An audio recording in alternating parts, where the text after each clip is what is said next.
tiene que ver con la cena del Señor, la Santa Cena, la Eucaristía, el tiempo de la comunión, diferentes nombres con que identificamos esta celebración en particular. Hemos hablado de algunas cosas, bueno, puntualmente hablamos de el momento en que se instituyó la cena, en aquella última cena de Jesús con sus discípulos, y hablamos el miércoles pasado de lo que estos elementos representaron para el Señor, la manera como Él los vio.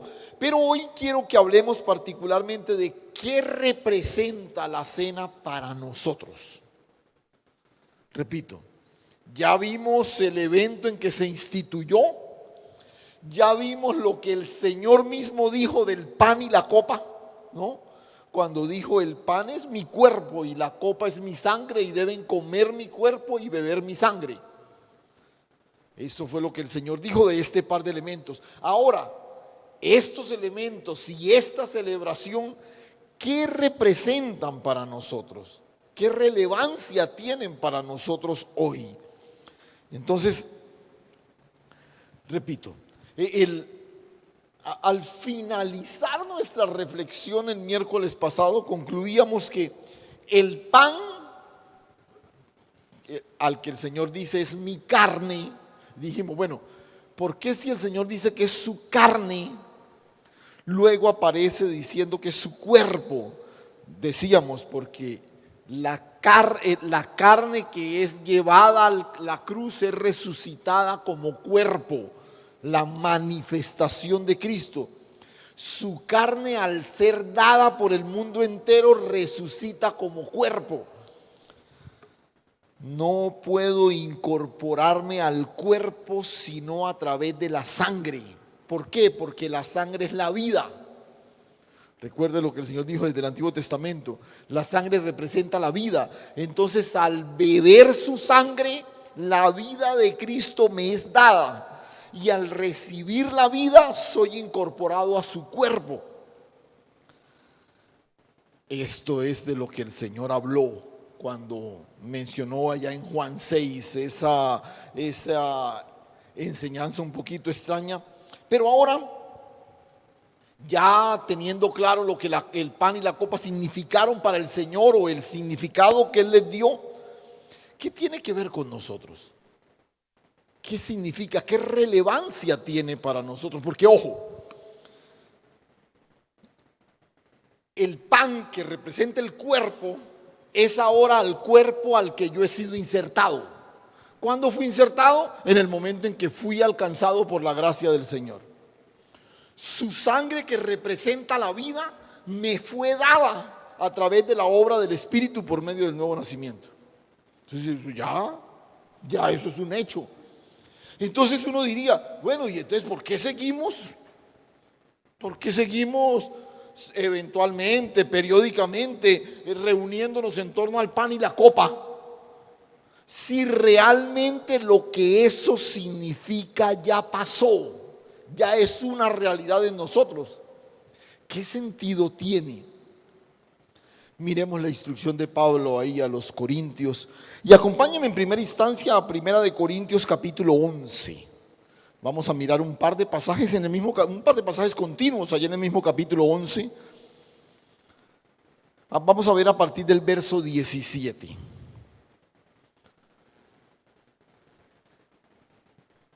Capítulo 11, verso 17. Pero al anunciaros esto que sigue, sería muy interesante que usted pudiera, en el marco de la enseñanza, después leer todo el capítulo 10 y conectarlo con el 11, porque Pablo está dando algunas instrucciones correctivas, algunas prácticas que parece que no se estaban dando bien en la iglesia de Corinto, y Pablo entra a corregir.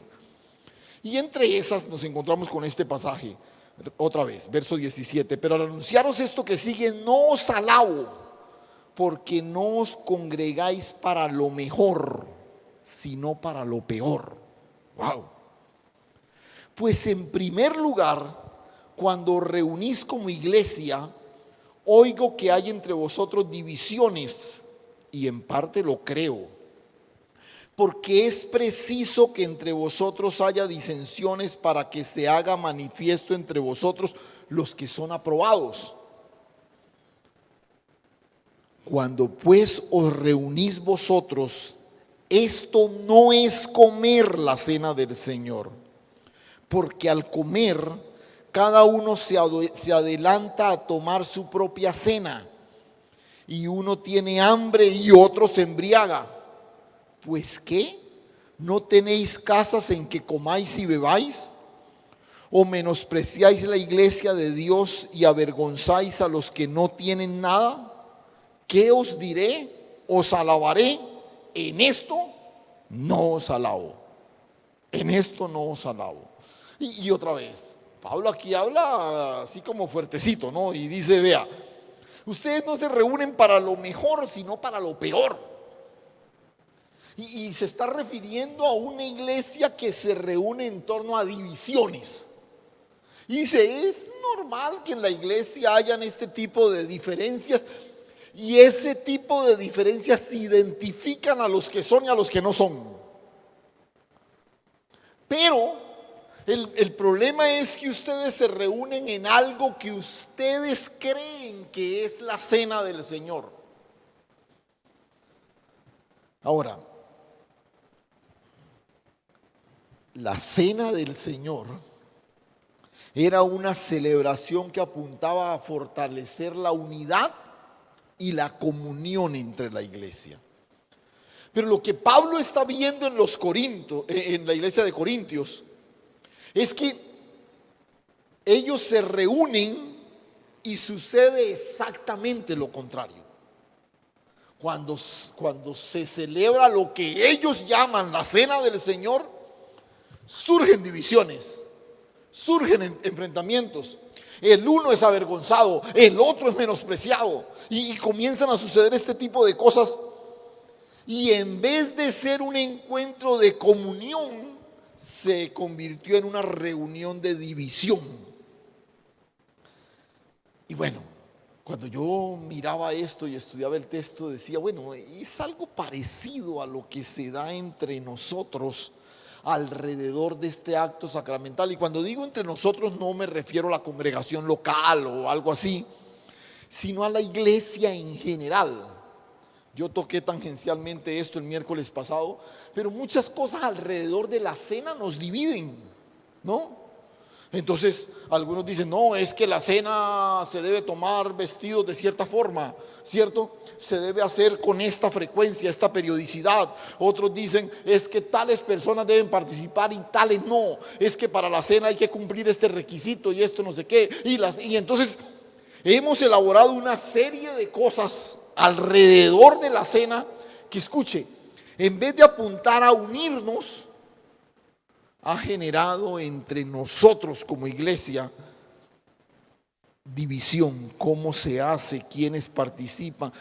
Cosas como, por ejemplo, es que la cena debe hacerse con un pan sin levadura, porque es que no sé qué. Y empezamos con detalles de esa naturaleza que, repito, lo único que logran en últimas es dividirnos y privarnos de la comunión a la que hemos sido llamados. Ahora, ¿qué era exactamente lo que estaba sucediendo en la iglesia de Corinto?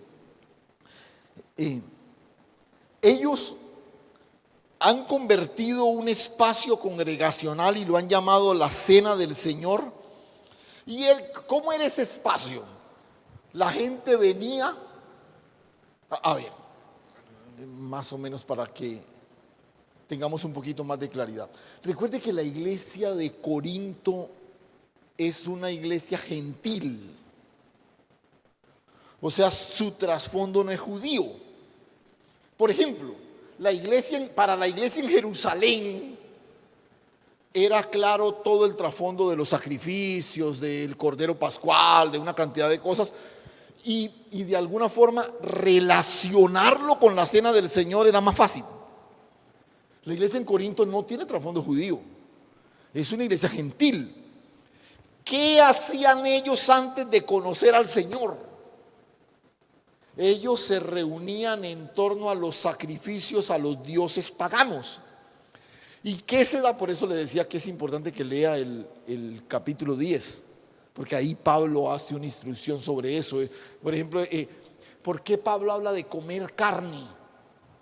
Y de que si conviene o no conviene, si es bueno o malo. Porque lo que sucedía en iglesias paganas es que se ofrecían sacrificios a sus dioses. Y la carne que era ofrecida a los sacrificios, esa carne luego se repartía y se la comían los que venían a la ceremonia en la que se traía la carne como ofrenda a sus dioses paganos. Entonces la carne era puesta sobre el altar, parte de ella se quemaba y el resto se repartía entre los que estaban ahí en la celebración. Este es el trasfondo de quienes ahora hacen parte de la iglesia en Corinto. Entonces ellos llegan ahora a la cena del Señor, pues no hay una carne que se ha quemado en el altar. Entonces se generó algo que otra vez es una copia de lo que sucede en Jerusalén. Recuerda que la iglesia, cuando crece en Jerusalén, la gente compartía las cosas y se reunían al partimiento del pan.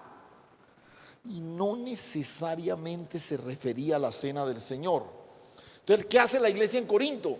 La gente trae comida, ¿sí? Y entonces se reúnen todos, y la idea, ¿cuál era? Siguiendo el modelo de Jerusalén, la idea es que esa comida, ¿qué pasaba con esa comida? ¿O qué debería pasar con esa comida? No. Pero era para compartir entre todos. Recuerden que esa fue la dinámica con que creció la iglesia en Jerusalén. La gente incluso vendía sus propiedades para repartirla entre los más pobres y todo lo demás. O sea, esa dinámica de compartir con los necesitados. Entonces, en el marco de la cena del Señor, ellos cada uno traía comida de su casa. ¿Para qué? Pues para compartir entre todos y participar de ese tiempo especial. Pero ¿qué comenzó a pasar con el tiempo? Que había gente que por su condición pudiente podían traer comida gourmet y además grandes cantidades, ¿cierto? Entonces comenzó a pasar que el que traía grandes cantidades y comida especial y fina y todo eso, se juntaba con quienes traían comida así. Entonces el que no traía lo miraba y decía, oiga, este sí es descarado, no trajo nada y ahora viene. Y entonces se reunían ellos, entre ellos, entonces menospreciaban al que no traía nada, al que no tenía nada. Y esas celebraciones se convirtieron en foco de menosprecio y división.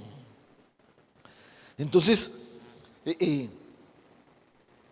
esta es la situación que comenzó a darse en medio de esto que ellos llamaban la cena del Señor.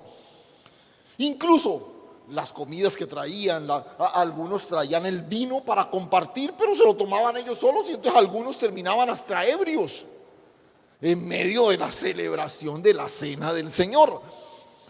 Entonces, estas acciones, escuche, no solo atentaban contra el espíritu de la celebración, sino que además era un claro menosprecio a las personas más necesitadas. Y entonces el apóstol Pablo les dice en forma enfática, ojo, esto no es la cena del Señor. Eso que ustedes hacen, eso no es la cena del Señor. ¿Qué sucedió con los corintios?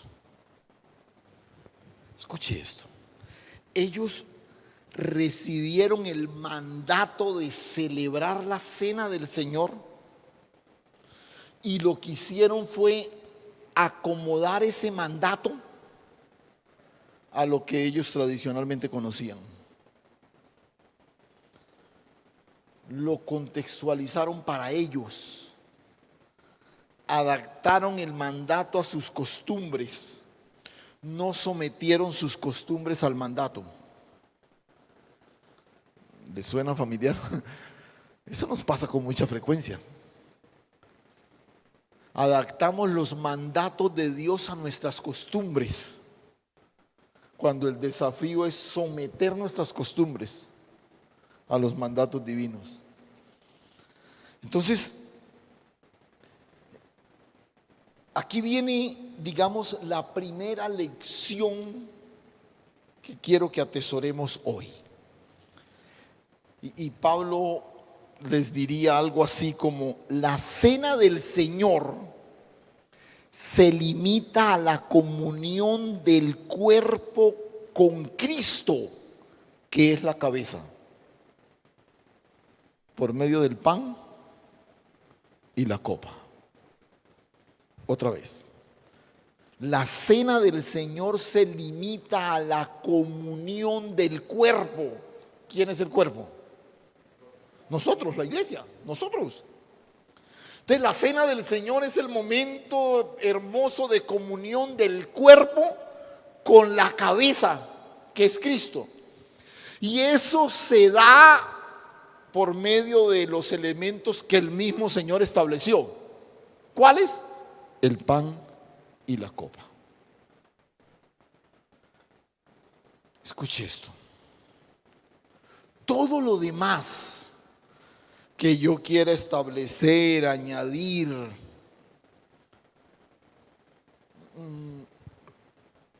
no es que, escúcheme esto, no es que esté mal,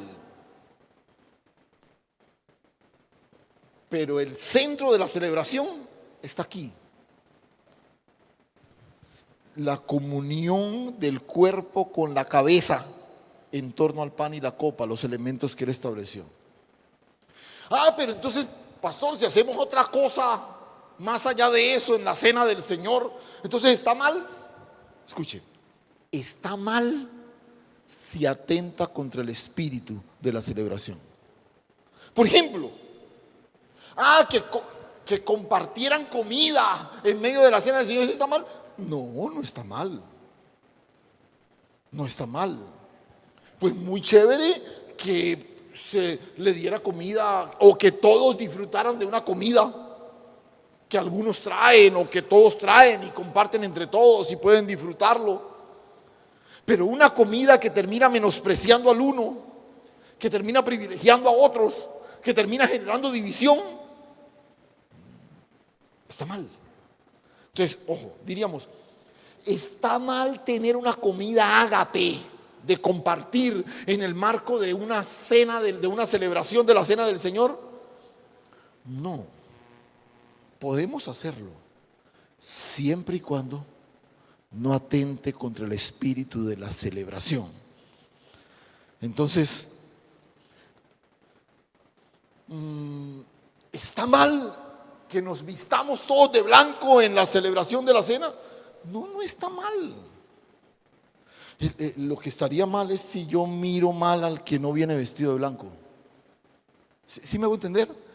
Porque entonces eso bonito, simbólico, todo de blanco, pero a alguien no se le olvidó, no tenía esto, lo hacemos sentir mal. Ahora, ¿cuál es el problema con medidas de esta naturaleza? Que puede que la persona, vamos a usar el ejemplo de eso de venir todos vestidos de blanco. Aparece alguien que no viene vestido de blanco. No lo hacemos sentir mal, pero él se va a sentir mal. Él se va a sentir mal. Entonces la medida que parecía bonita, todo de blanco, ese color que no sé, representa pureza, así como venimos delante del Señor, terminó por sí solo siendo un elemento de estigmatización para otro. Entonces vuelvo y digo, a veces esas arandelas y esas cosas y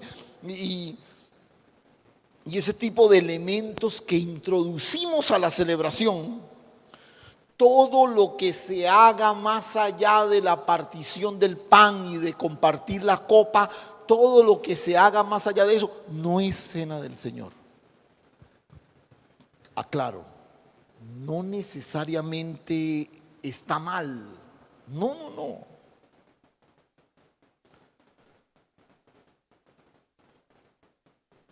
Pero corremos el riesgo de que algunas de esas cosas terminen empañando el significado fundamental de ese momento. Otra vez, a veces establecemos una serie de normas y requisitos para la participación de momentos como estos, que terminan atentando contra el espíritu mismo de la celebración. Pero ahora, después de esta, sin rodeos, de este regaño del apóstol Pablo, de esta palabra, ahora sí viene una instrucción puntual. Les dice: eso que ustedes hacen no es la cena del Señor.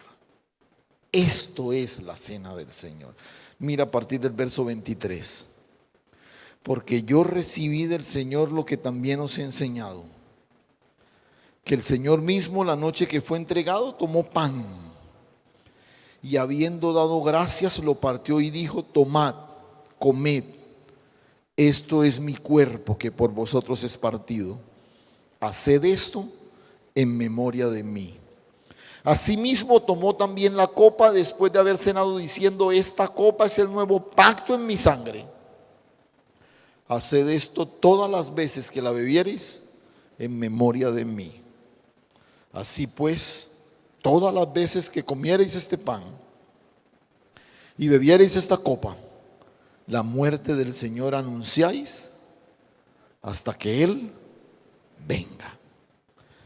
Ya les dijo: mire, esto no es. Entonces ahora el apóstol Pablo se enfoca en lo fundamental, en lo básico, en lo que le da verdadero sentido a la celebración. ¿Por qué? Porque así lo estableció el Señor. Yo he insistido con esto. ¿Por qué celebramos esto con pan, con un pan y una copa? Porque el Señor lo dijo. Podríamos celebrarlo, por ejemplo, yo sería partidario de que lo hiciéramos con carne, porque tiene más que ver con el cordero, pues. Pero el Señor estableció el pan y la copa.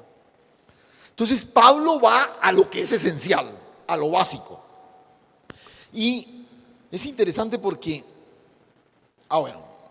la dinámica parecida a la que hicimos el miércoles pasado. Vamos a mirar, a revisar un poquito la instrucción paulina y al final vamos a tratar de identificar las cosas que tienen significado para nosotros, lo que representa para nosotros. El apóstol Pablo está hablándoles de lo que él recibió del Señor, ¿no? Porque yo recibí del Señor lo que también os he enseñado.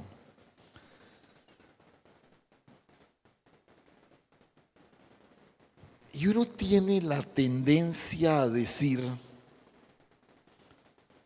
que Pablo está citando a Lucas. Recuerda que les mencioné el miércoles pasado. Hace 15 días fue que hice esa mención. Que el relato de la última cena, o sea, el momento en que se instituyó la cena del Señor, está en los 4 evangelios. Pero solo uno hace mención de la frase: hagan esto en memoria de mí. ¿Qué es quién? ¿Recuerdan? Lucas.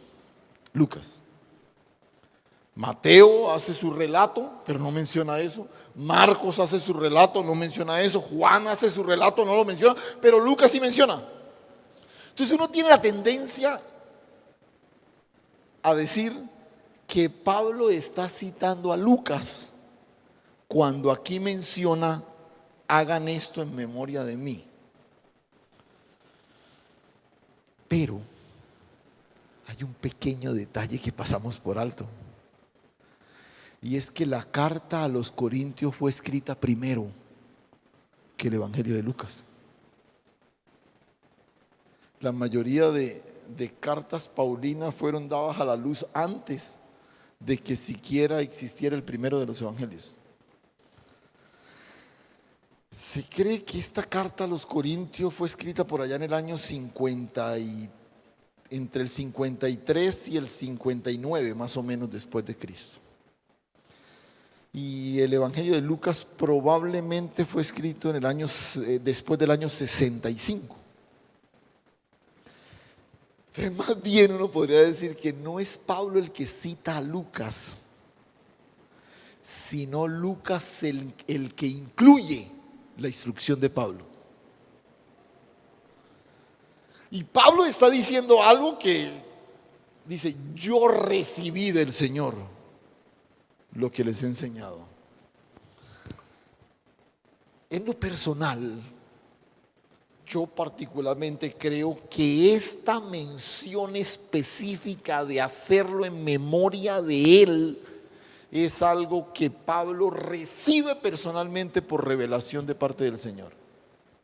Porque Pablo es una persona que en otras partes de sus escritos, por ejemplo, nos dice: estoy hablando como hombre, ¿sí? Esto lo digo como hombre, ¿no? Esto no lo digo como apóstol, esto no lo digo por revelación, esto lo digo por intuición, qué sé yo, no sé. Pero aquí sí específicamente, ¿qué dice? Estoy diciéndoles algo que recibí del Señor, que recibí del Señor. Entonces yo creo, bueno, además de eso, ustedes saben, Lucas fue discípulo de Pablo. Lucas fue discípulo de Pablo. Entonces, en lo personal, creo que más bien Lucas lo que hace es, en su relato, incluye esta instrucción que Pablo ya había comenzado a dar en las iglesias. Ahora, si el Señor lo pronunció o no en esa celebración de la última cena, probablemente no. Pero cuando le reveló a Pablo, le dijo: eso que sucedió quiero que lo hagan en memoria de mí. En memoria de mí. Debía hacerse en forma recurrente.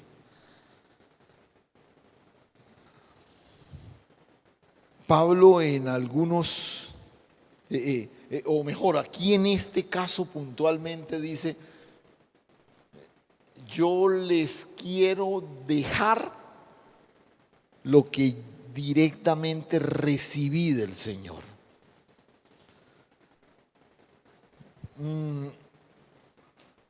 Pero esa atribución simbólica del pan y la copa no es algo que se inventa Pablo, ya el Señor lo había dicho y todo lo demás. Es el elemento de hacerlo en memoria mía, dice el Señor. Ahora, Pablo cita el pan y la copa, que son los dos elementos propios de la celebración.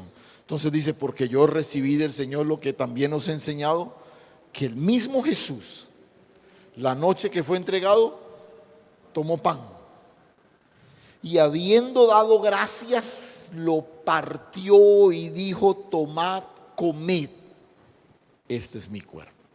Entonces la primera instrucción gira en torno al pan. Y el pan es el cuerpo que es partido y dado, ¿no? Ya el Señor lo había dicho allá en Juan 6, ¿no? Mi carne es dada por la salvación del mundo. Entonces, el cuerpo partido y dado como vida al mundo, ahora es cuerpo manifestado a través de su iglesia.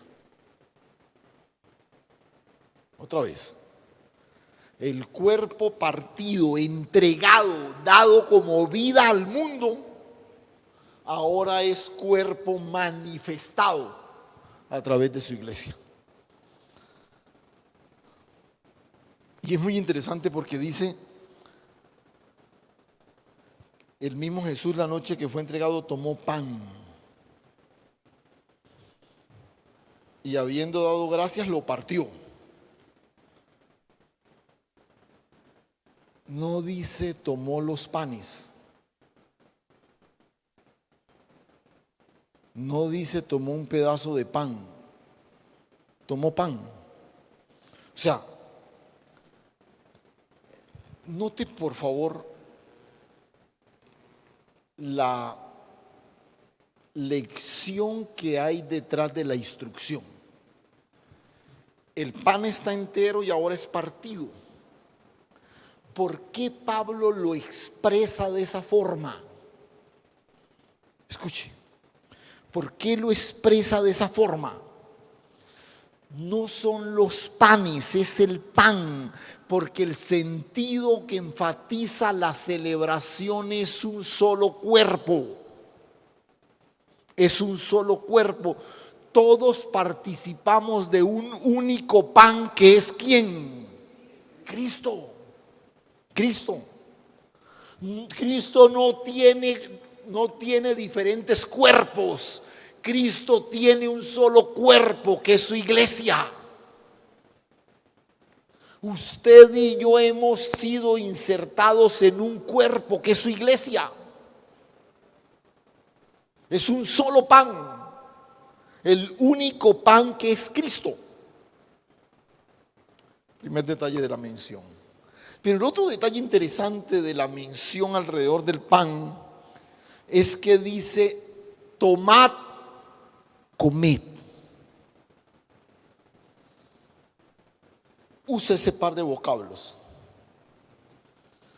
Y este par de expresiones tienen una connotación especial en el marco de la celebración simbólica, pero sobre todo de la verdad que representan. ¿Con qué nos conectamos cuando hablamos de tomar y comer? ¿Con qué nos conectamos? ¿Cómo?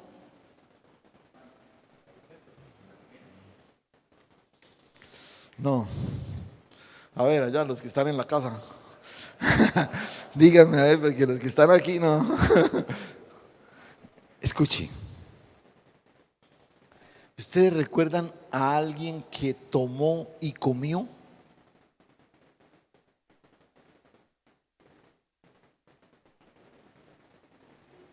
¿Alguien que tomó y comió?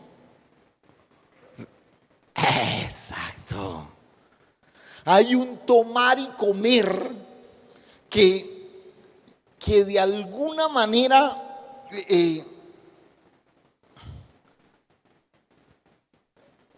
digamos que abrió las compuertas de la desgracia, sumió al género humano bajo la sentencia del pecado.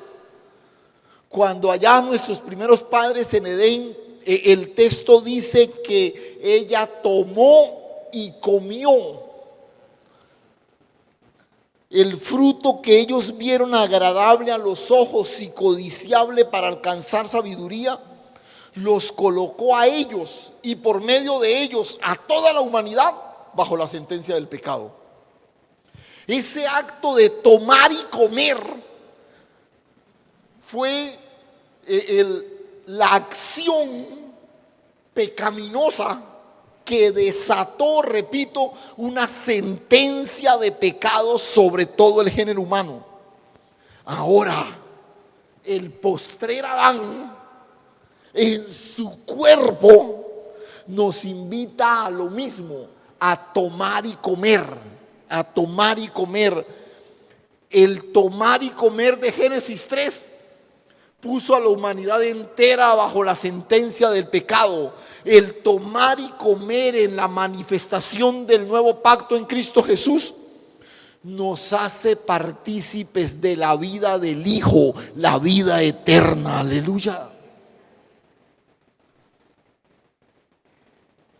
¿Ves la trascendencia de ese par de expresiones ahí? Pero el otro elemento es la copa. Y recuerden, Pablo viene citando la última cena. Yo he recibido del Señor lo que también nos ha enseñado, que el mismo Jesús, la noche que fue entregado, tomó pan y habiendo dado gracias lo partió y dijo: tomad, comed, este es mi cuerpo que por vosotros he partido, haced esto en memoria de mí. Y nota lo que dice.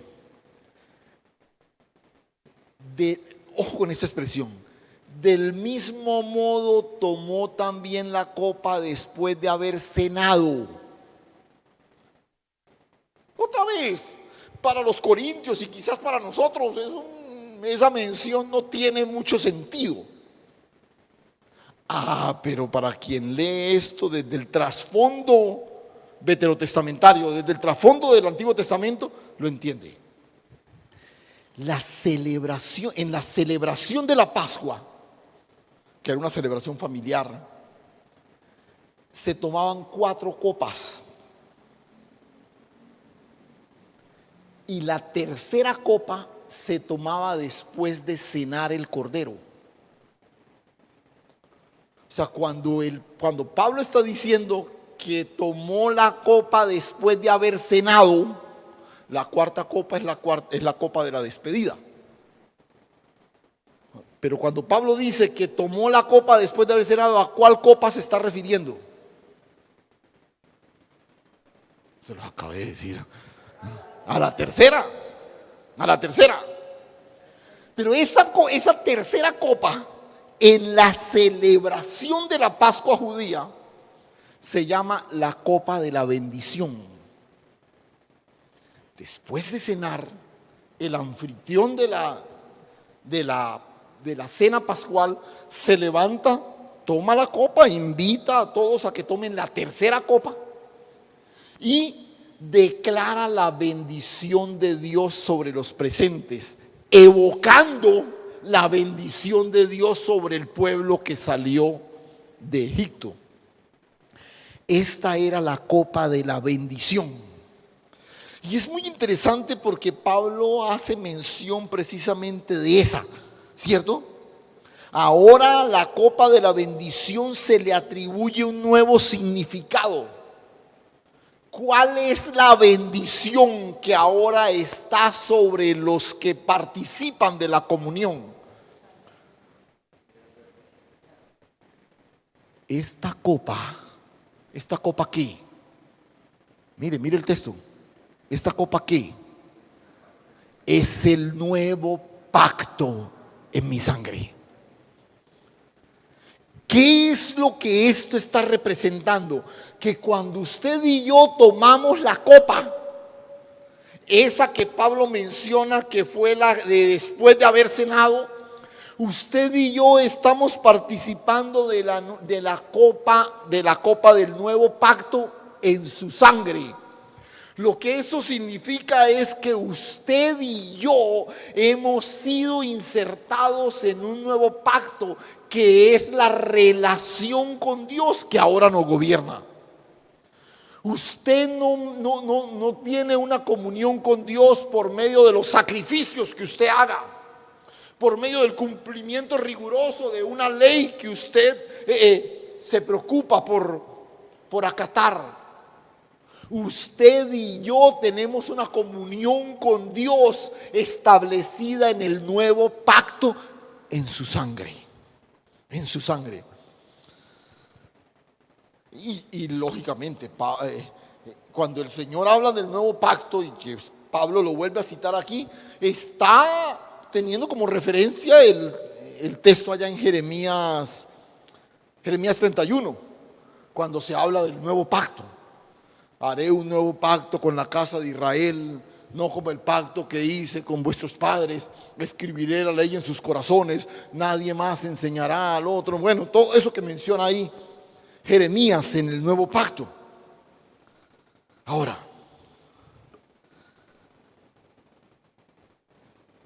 en el antiguo pacto, la sangre tenía un valor fundamental. El Señor había dicho que la sangre es la vida. Por eso era que todo sacrificio tenía naturaleza vicaria. Era de expiación y de naturaleza vicaria. O sea, ¿qué era lo que la sangre del animal representaba? Cuando se derramaba la sangre del animal, en la sangre está ¿qué? La vida. O sea, la vida de ese animal estaba siendo puesta en el altar como sustituto ¿de quién? Del oferente, quien llevaba el animalito y esto. Entonces, ese era el valor especial que Dios le había dado a la sangre. Por eso la persona debía llevar un animalito, derramar la sangre en el altar, y la vida de ese animal se constituía en la vida tuya que debía ir al altar por pecador, ¿no es cierto? Escucha, aquí el antiguo pacto representaba eso. Los sacerdotes hacían expiación por el pecado del pueblo derramando sangre. Ahora, todo este sistema antiguo se pone de lado porque ahora se ha establecido un nuevo pacto. Pero ese nuevo pacto no tiene que ver ni con tu sangre ni con la mía. El nuevo pacto, ¿en quién? En su sangre. En su sangre, en la sangre de Él, ¿cierto? Ese es un nuevo pacto sellado con su sangre. El antiguo pacto fue un fracaso rotundo. Ahora, por medio de la copa, celebramos haber sido insertados en un nuevo pacto.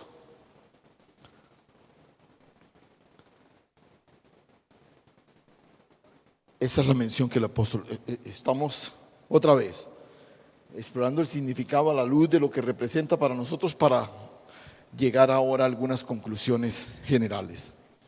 Ahora, en lo personal, creo que de las cosas más relevantes de la instrucción paulina, en este caso en particular, es que el mismo Señor, a través del apóstol Pablo, dice: hagan esto en memoria de mí.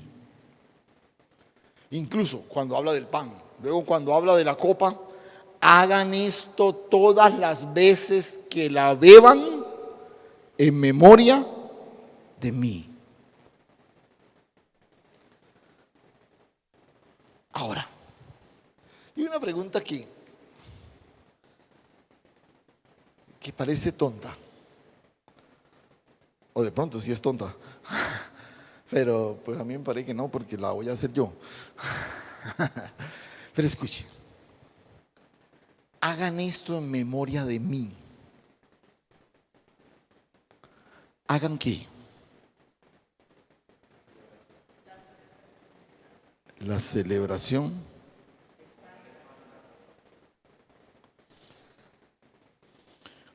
O sea, comer el pan y beber la copa.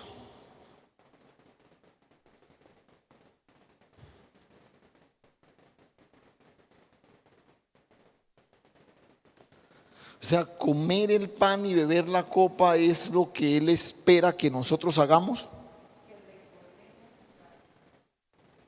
O sea, lo que Dios espera que yo haga en memoria de Él es que coma pan y beba vino. O pues que haga esa celebración. Ojo, ojo. Está bien, celébrenlo. Pero lo que quiero que hagan en memoria de mí es lo que esto representa. No es una comunidad que se sienta cada vez que se encuentra a comer pan y beber vino. ¿Sí? Sí, celebremos. Pero ojo, lo que quiero que hagan en memoria de mí es lo que esto significa.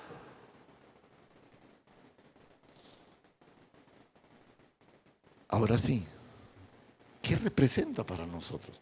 Y digamos que nos encontramos una primera cosa, que es como la conclusión. Esto es más o menos como, a ver, como para cuando usted se va a salir y le dice a su hijo: mire, arrégleme aquí la sala, no se le olvide barrer, no se le olvide después pasar el trapero, sacúdame los jarrones. Bueno, en última lo que quiero es que me arregle la casa. ¿Sí? ¿Sí? Entonces, lo que uno ve aquí es que Pablo da algunas instrucciones particulares para al final decir: todo esto representa, versículo 26.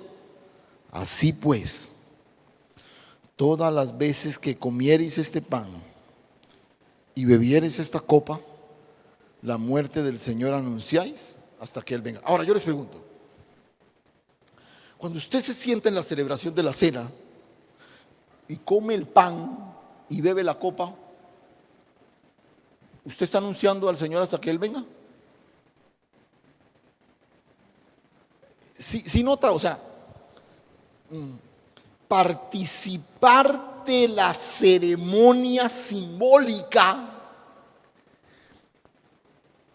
es el elemento que Dios deja para recordarme todo el tiempo lo que debo hacer. ¿Qué debo hacer? Anunciar al Señor hasta que Él vuelva. Pero entonces uno dice, vamos a anunciarlo bastante. Entonces no nos comamos un pan, sino comámonos 10 panes. ¿Sí ves? No, escuche, que usted se siente en la celebración a comer el pan y la copa.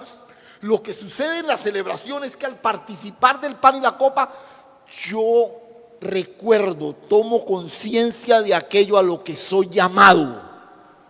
¿A qué soy llamado? A arreglar toda la casa. ¿Recuerda la instrucción?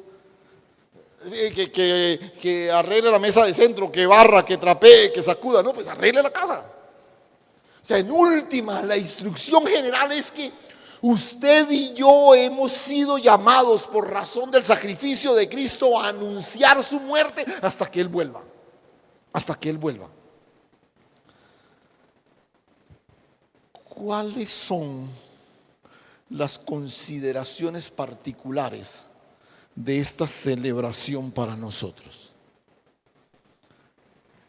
Con esto concluimos, pero aquí viene lo que vamos a capitalizar de todo esto que hemos hablado hoy. La cena, la Santa Cena representa para nosotros hoy que estamos llamados a compartir con otros todo lo que hemos recibido del Señor. Estamos llamados a compartir con otros todo lo que hemos recibido del Señor. Yo le pregunto, ¿qué es lo más importante que usted ha recibido del Señor? ¿Qué vida? La vida de Cristo. O sea, yo comparto con los demás todo lo que yo he recibido del Señor, pero fundamentalmente ¿qué?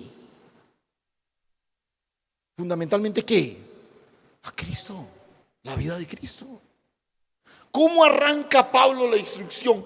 Porque yo recibí del Señor lo que también os he enseñado, que el Señor Jesús la noche que fue entregado tomó pan y habiendo dado gracias. Porque yo recibí del Señor lo que también os he enseñado. O sea, la primera cosa que la celebración simbólica de la cena a través del pan y la copa representan para mí es que estoy llamado a compartir con otros todo lo que del Señor he recibido. Todo lo que del Señor he recibido. Ahora, primera cosa. Bueno, no los enumeremos pero luego, si usted observa, a la altura del verso 23 dice, porque yo recibí del Señor lo que también les he enseñado, que el Señor mismo la noche que fue entregado tomó pan y habiendo dado gracias,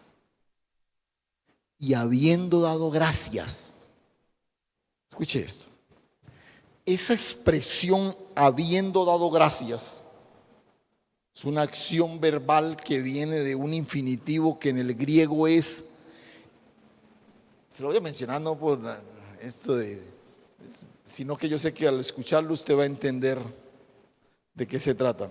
El infinitivo es eucaristein. ¿Cuál es el vocablo que nosotros usamos para incluso definir esta celebración? Eucaristía. La eucaristén, la Eucaristía, lo que significa es la acción de dar gracias.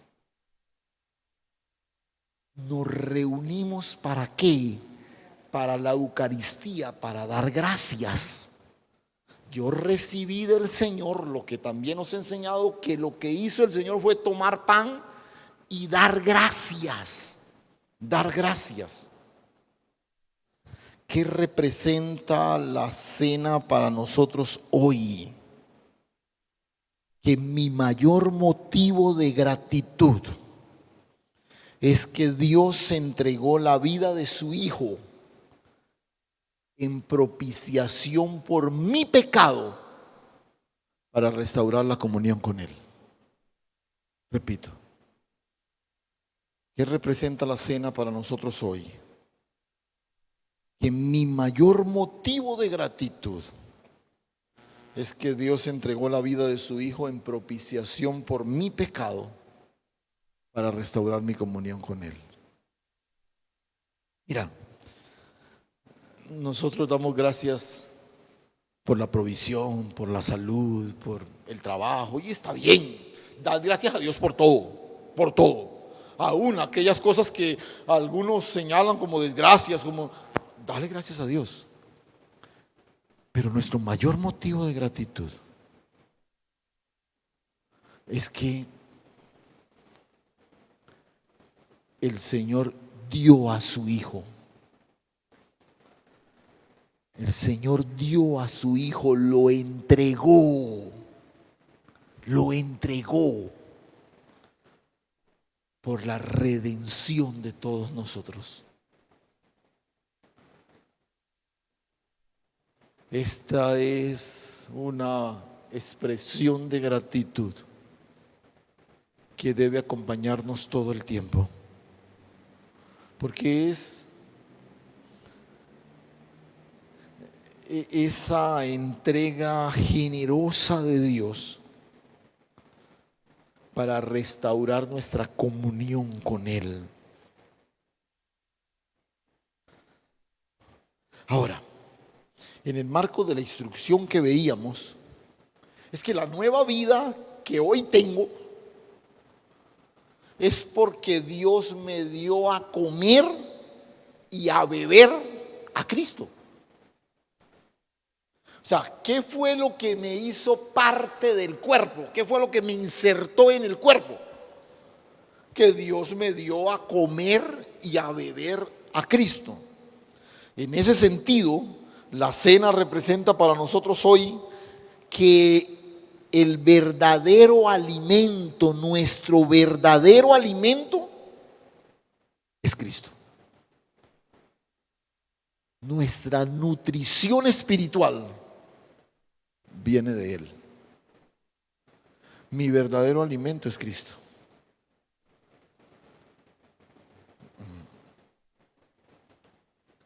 ¿Por qué?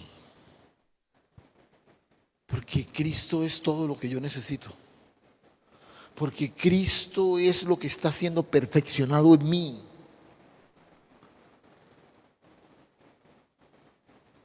Porque es en Cristo que yo estoy pleno.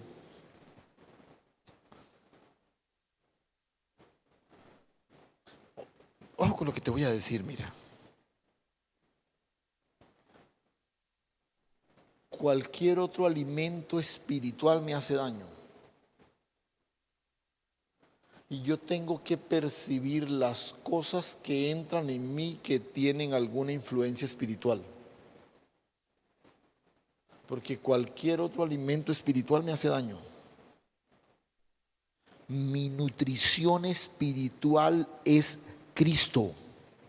Incluso, esto sí, lo citó directamente el Señor allá en el texto que vimos el miércoles pasado, allá en Juan capítulo 6. Mire el verso 55, dice: porque mi carne es verdadera comida y mi sangre es verdadera bebida. Y mire lo que dice el siguiente versículo: el que come mi carne y bebe mi sangre en mí permanece, y yo en él. Y yo en él. Mira,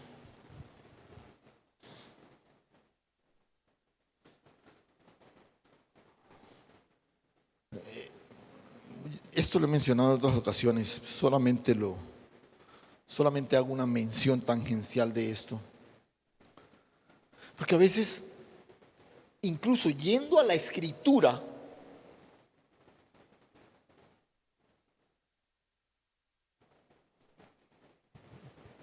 no nos alimentamos de lo que realmente necesitamos. La escritura da testimonio de Él. Yo necesito identificar a Cristo en la escritura. Yo puedo ocuparme de buscar en la escritura consejos para las parejas, para los adolescentes, para las finanzas, para una cantidad de cosas, y los encuentro. Pero yo necesito en cada cosa que encuentre en la escritura identificar a Cristo. Porque lo que realmente yo necesito es a Cristo. Es a Cristo. Yo les ponía en una ocasión el ejemplo. Nosotros hacemos muchas cosas como medio bohemias y esto y lo otro, y miramos amaneceres y cosas bonitas y publicamos cosas como esas, pero otra vez, si yo en la contemplación de un amanecer no puedo identificar a Cristo, fue un ejercicio sin sentido. Porque ¿qué le da naturaleza nutricional a todo lo que yo hago? Cristo, Cristo. Pero luego a la altura del verso 25, allí en 1 Corintios 11, dice: asimismo tomó también la copa después de haber cenado, diciendo: esta copa es el nuevo pacto en mi sangre. Esta copa es el nuevo pacto en mi sangre. ¿Qué representa la cena para nosotros? Que yo opero en un nuevo pacto por medio del cual Cristo cumplió todo lo que la ley no pudo en el antiguo. Repito, yo opero en un nuevo pacto por medio del cual Cristo cumplió todo lo que la ley no pudo en el antiguo. Y esto es especial, porque usted hoy no opera en su esfuerzo. Usted hoy no se gana la complacencia divina por sus acciones piadosas. Cristo cumplió todo lo que la ley no pudo. Esta copa es el nuevo pacto en mi sangre. Si esta celebración tiene algo en particular que nos recuerda, es que nosotros nos movemos en un nuevo pacto.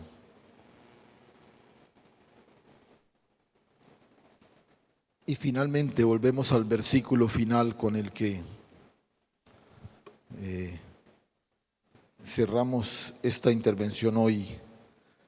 El verso 26, así pues, todas las veces que comieres este pan y bebieres esta copa, la muerte del Señor anunciáis hasta que Él venga. Y hay una cosa final que quiero dejarles, y es que nosotros en la celebración de la cena anunciamos su muerte, pero no rememorando un suceso doloroso. Anunciamos la muerte que trajo vida, la muerte que derrotó para siempre la sentencia del pecado y que nos estableció en su propósito eterno. Por eso yo les decía el miércoles pasado que a veces las celebraciones de la Santa Cena parecen más una celebración fúnebre. Y de pronto alguno dirá: pero pastor, es que la Biblia lo dice, anunciamos su muerte. Sí, pero escúchame. No estamos alrededor de un suceso doloroso. Estamos alrededor de la muerte que derrotó el imperio de la muerte que trajo vida y estableció la vida en abundancia para los hijos. Aleluya. La muerte que echó para atrás por completo la sentencia del pecado. La muerte que a usted y a mí nos estableció en una comunión eterna y nos hizo participantes de una nueva naturaleza. Eso representa para nosotros. Esta no es una muerte que trae dolor. Esta es una muerte que celebramos por todas las gloriosas manifestaciones que en ella nos han sido dadas. Aleluya. Padre, gracias, Señor. Gracias.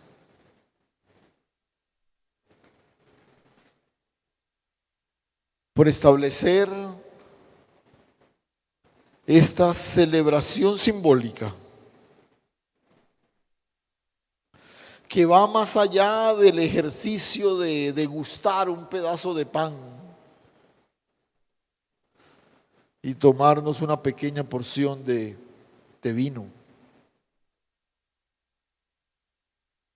Hoy, Señor, abriendo nuestro entendimiento a lo que la Escritura nos recuerda, entendemos, Señor, que estamos llamados a compartir con otros todo lo que hemos recibido de ti, Señor. La gloriosa vida que nos ha sido dada, la bendición, la provisión, la palabra de Dios.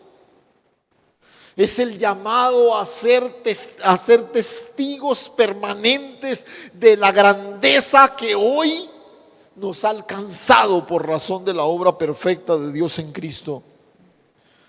Hoy entendemos que la celebración de la cena nos recuerda el mayor motivo de gratitud que podemos celebrar, y es que Dios dio a su Hijo en propiciación, en redención por todos nosotros, o para redención de todos nosotros, y para que esa comunión fracturada por el pecado fuese restaurada por la vida del Hijo.